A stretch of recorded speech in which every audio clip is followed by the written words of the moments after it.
trazendo para você as informações sobre o que acontece em Montes Claros, no Brasil e no mundo, é claro, repercutindo os principais fatos que acontecem, a economia, a política, a saúde, o lazer, enfim, o esporte, muita coisa aqui para você no nosso Depois do Café. Lembrando a você que nós estamos ao vivo, né, pela Vim TV, né, o canal 20 da Mastercabo, também pelas nossas redes sociais, facebook.com/VimTVRede, youtube.com/VimTVRede e também pela Estúdio 20 Rádio Web, www.vimtv.com.br.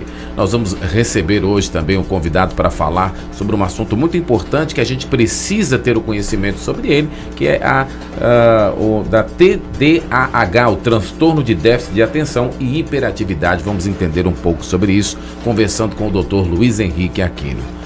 No mundo político, na análise, nós estaremos com o PC, a quem eu vou dar o meu bom dia agora para esse início de conversa. Bom dia, PC. Bom dia, Nairlan. Hoje eu quero falar sobre os 6 meses do governo Zema. Então não esqueça de incluir isso aí no nosso roteiro, porque é um tema importante, interessante, e nós precisamos compartilhar com o nosso teleouvinte-internauta, né, esse primeiro semestre de atuação aí do governador do estado de Minas Gerais. Muito bem, vamos falar então sobre isso nas notícias do esporte. Mazola, bom dia. Bom dia, Nairlan, bom dia, PC, bom dia ao nosso convidado, bom dia aos nossos ouvintes-internautas. Pois é, Cruzeiro e Atlético se preparando aí para o Superclássico da quinta-feira e a novela, né, transferência de Fred para o Cruzeiro tem mais um capítulo. Muito bem, nós vamos saber de tudo isso, né? Vamos começar o nosso programa de hoje já dando bom dia ao nosso convidado desta manhã, o doutor Luiz Henrique Aquino. Muito obrigado. Derrubei o senhor da cama hoje, né? Bom dia, pessoal. Eu fico com uma alegria muito grande e feliz pelo convite, porque é um tema muito relevante no nosso dia a dia e vai ser um papo legal. Com certeza, doutor. E a gente começa já, né, perguntando para o senhor exatamente o que é, né, a TDAH. Isso. Ele é um transtorno do desenvolvimento. Então a sigla é transtorno de déficit de atenção e hiperatividade. Então as pessoas que têm esse transtorno, eles são muito frequentes. As crianças em torno de 5%. Então 1 a cada 20 crianças, a gente for pensar na sala de aula, 1 a 2 crianças em cada sala de aula tem esse transtorno. E na vida adulta estima-se que em torno de 4%. Então é uma coisa bem do nosso dia a dia. Ele tem sintomas relacionados com a falta de atenção e outros sintomas relacionados à hiperatividade e impulsividade. Doutor, é uma doença nova? A diferença, só desculpa, Nairlan, para ficar em cima da bucha, essa diferença dos 5% entre as crianças e 4% na vida adulta de pessoas que têm a TDAH, é porque esse 1% buscou tratamento? Qual que é a diferença disso aí? Isso, interessante. Ou é estatístico só? Dois motivos. Primeiro que é estatístico. O diagnóstico, ele é um diagnóstico que, apesar de ser de 1903, 1910, os diagnósticos médicos estão chegando ao conhecimento agora, então os adultos eles têm menos diagnóstico do que as crianças. Sim. Então o principal fator é esse. E outra mudança genética. Nossa sociedade está usando muita medicação, os pais estão tendo filhos mais tarde, então isso também acarreta desses transtornos estar mais frequentes agora na sociedade. Entendi. É uma doença nova, doutor? Não, o conhecimento é novo, né? Ele já tem estudos desde 1903, 1910, mas antes entrava num grande grupo que vocês devem ter escutado, que chamava de disritmia. Então qualquer dificuldade na escola e tudo, a gente tinha. Um dado que mostra isso muito era o abandono escolar antigamente. Muita gente que a gente conhece abandona a escola na 4ª série, 5ª série, e que muito é atribuído a esse transtorno que não era diagnosticado. A TDAH, ela é mais parecida com a disritmia ou com a dislexia? Mais com a dislexia. Os sintomas dele tem alguns que são parecidos com a dislexia. Eles abrangem 2 grandes grupos, que é o A de atenção e o H de hiperatividade. Então a pessoa pode ter falta de atenção, a pessoa pode ter hiperativo, impulsivo, agitado, ou ele pode ter o tipo misto, que são os 2 tipos, né? Minha geração, doutor, não sei quantos anos que o senhor tá, mas minha geração, que Nairlan muito mais velho do que eu, Mazola mais ou menos. Idade. Como assim muito mais velho? Mais ou menos da mesma idade, mas parece mais velho. Não viu? Tá acabado. Aí, mas a minha geração, ela conviveu com, na época, a notícia, né? Tom Cruise, que era cara de Top Gun, filmes Platoon, né? Que era dislexo. E ele contava uma história que é o seguinte, que o dislexo, ele, por exemplo, ele tomava banho, lavava o cabelo, não lembrava se lavou o cabelo durante o mesmo banho e aí lavava de novo. Era um tipo de coisa que ele contava e tal para confirmar o seu diagnóstico. Então, só uma curiosidade interessante, que as pessoas que têm aí a minha idade vão se lembrar desse negócio da dislexia do Tom Cruise. Quando fala, esse menino é hiperativo. A hiperatividade, ela é diferente do TDAH? Isso. O que acontece? A hiperatividade, ele pode ser só de criança, né? Então, assim, tem criança que é levada, tem criança que tem dificuldade para seguir ordens. A hiperatividade do H do TDAH, então, para falar, ele tem um transtorno de déficit de atenção e hiperatividade, ele tem que ser afetado. Então, esse tem que ser um transtorno na vida dele, não é só ser agitado. Aquele agitado ter dificuldade social, ou dificuldade que a mãe não pode sair para um lugar, ou dificuldade que a escola todo dia chama, dificuldade escolar, que é muito comum vir. Então, não é apenas ser agitado, essa agitação ele ser em 2 ou mais locais e ser um transtorno para a vida dele, né? Então... até, doutora, era nesse ponto que eu queria chegar, né? Como diferenciar o menino de simplesmente ser mais peralta, né, do que os outros e tal, realmente. Até semana passada a gente discutia a questão da síndrome lá de Burnout, né? A pessoa tem dificuldade no trabalho, tá com, né? Então, como saber diferenciar quando a criança é só um pouco mais peralta e tal, e quando ela realmente tem o transtorno? Isso, é quando isso repercute na vida dela de forma negativa. Exemplo, começa a dar dificuldade na escola, ele começa, mesmo o menino não tem a ver com inteligência. Então é aquela criança que é inteligente, mas que está com dificuldade. Está tirando nota mal porque está inteligente. Aquilo que a família não está podendo ir na igreja, não está podendo ir no restaurante, que está algo a mais do que o normal de sociedade em geral que a gente acostuma. O que é apenas levado, a gente chama no cantinho e fica aqui, ele segura. O TDAH não. Ele tem um incômodo, entendeu? Então ele é algo a mais do que isso. Uma coisa até simples, né? Para muita gente, o parâmetro de inteligência são as notas escolares. Que a gente sabe que é uma bobagem incrível. Eu conheço muitos doutores acadêmicos que não conseguem conjugar, por exemplo, o verbo haver. Vão escrever de um jeito completamente assim, deplorável. A gente até viu aí que, se forem verdadeiras esses vazamentos de mensagens aí do juiz Sérgio Moro, ele, por exemplo, é um que não sabe conjugar o verbo haver, que é uma coisa assim. Outro dia cônjuge, ele errou também, né? Não, mas ele foi falando, né? Ali no sotaque, ali é diferente. Aí, ali eu achei, desculpa, mas achei bobagem, porque o sujeito ao ir. Agora, um juiz com estudo em Harvard não pode, por exemplo, não saber a diferença de A com H e A para poder situar temporalmente uma oração. Né? Aí é mínimo. Mas, enfim, a régua para se medir a inteligência é nota escolar. E o senhor citou aí uma coisa interessante. Às vezes o menino ele é inteligente, mas não vai bem na escola. Como que mostra para o pai que aquele menino é inteligente e não tira nota boa porque ele é hiperativo e tem TDAH? Ótimo. Duas coisas interessantes.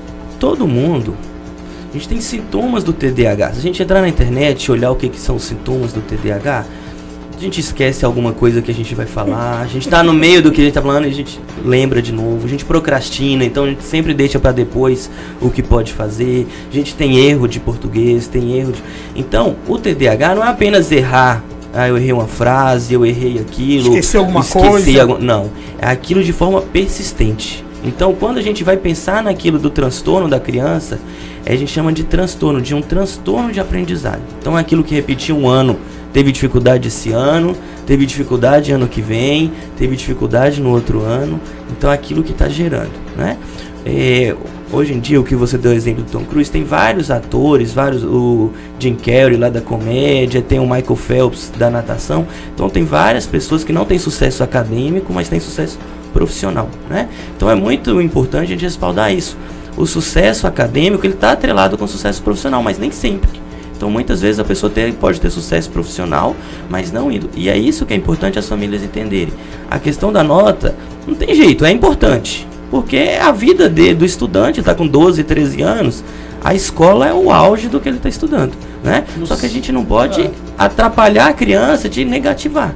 No sistema educacional brasileiro, inclusive atual, pela forma como ele é desenvolvido, o esforço é mais premiado do que a inteligência.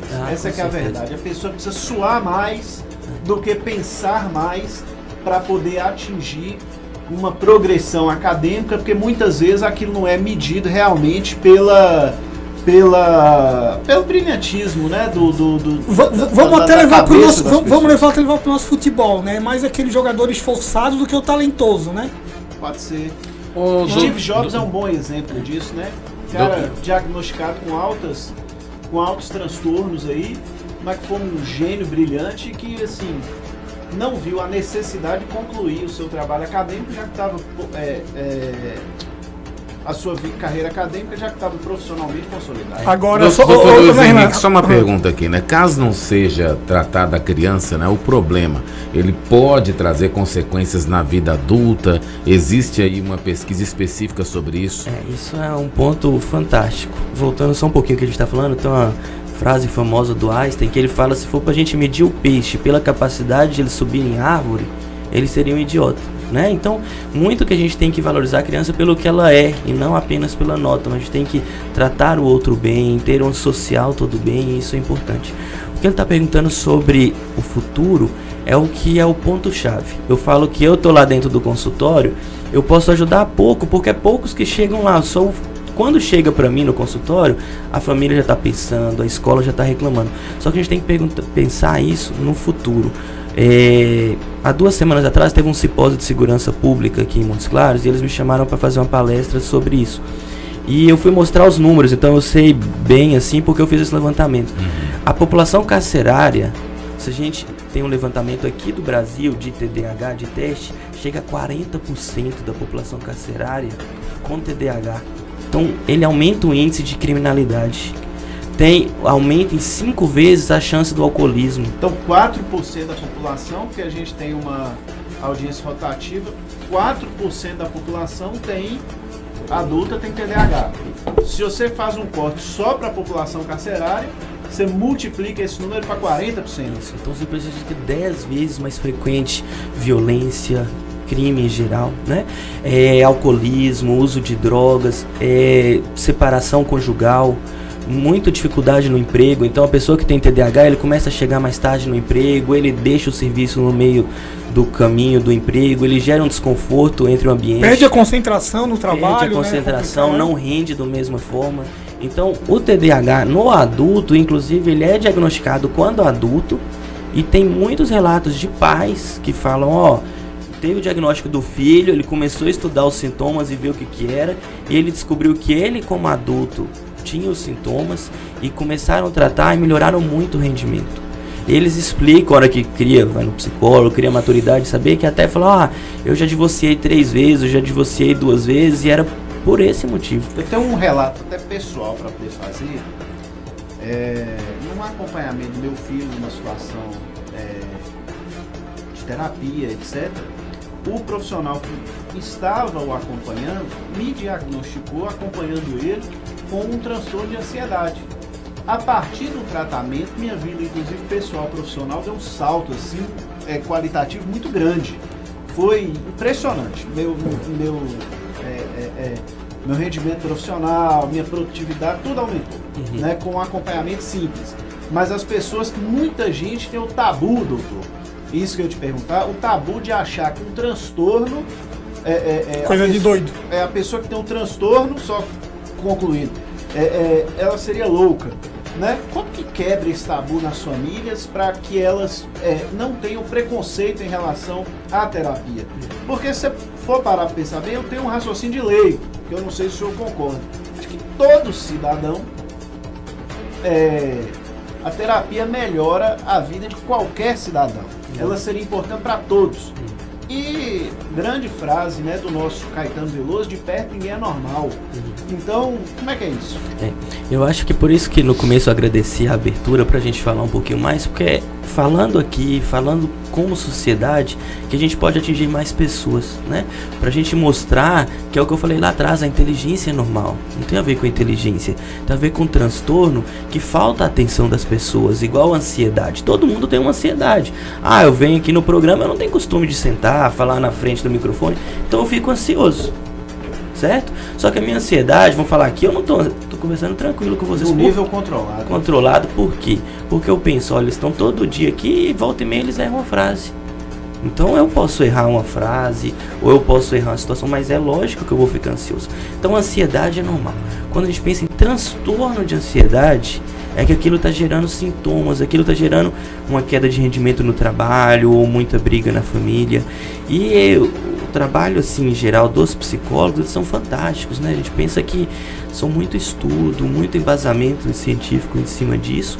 E a gente fala sempre isso, quem tem a oportunidade de ir, a gente tem que ir pra gente ver como que é interessante, é legal pra vida como pessoa, que a gente pode crescer, tanto como família, como no emprego, é muito legal. Doutor, queria voltar um pouquinho até nessa questão da escola, né, do aluno e tal. Será que de repente, como falou, a escola fica muito presa ao rendimento escolar, né, a nota do desempenho dele, né, como um aluno? Será que de repente não faltaria as escolas de ter um profissional para observar essas crianças, para já ali tentar resolver isso ali mesmo no ambiente escolar?